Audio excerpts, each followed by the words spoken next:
आज महाराष्ट्र राज्य अंगणवाडी कर्मचारी कृती समितीच्या वतीनं बेमुदत उपोषण आजपासून सुरू झालेलं आहे। उपोषणाचा आजचा पहिला दिवस संपलेला आहे। या ठिकाणी आझाद मैदानावरती रात्री मुक्कामी सुद्धा या ठिकाणी उपोषण सुरू आहे। महिला या ठिकाणी झोपलेल्या आपल्याला निश्चितपणे दिसून येईल। जोपर्यंत पेन्शन ग्रॅच्युटी मानधनात भरपाईचा जी.आर. निघणार नाही तोपर्यंत आझाद मैदान रात्रंदिवस मुक्कामी उपोषण निश्चितपणे सुरू राहील। या उपोषणामध्ये सहभागी होण्यासाठी राज्यभरातील अंगणवाडी सेविका मदतनीसांनी स्वयंस्फूर्तपणे मुंबईला येणं गरजेचं आहे। आज उपोषणाचा पहिला दिवस संपलेला आहे। उद्या दुसरा दिवस सुरू होणार आहे।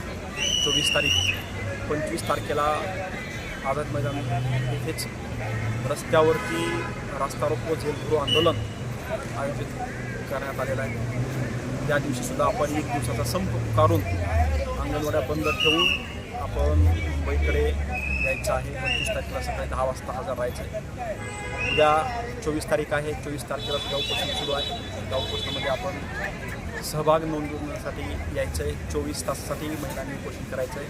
आणि बेमुदत उपोषणाला बसलेलो आहोत। आम्हाला पाठिंबा देण्यासाठी आपण मुंबईकडे यावं असंही मी आपल्याला जाहीर आवाहन करतो।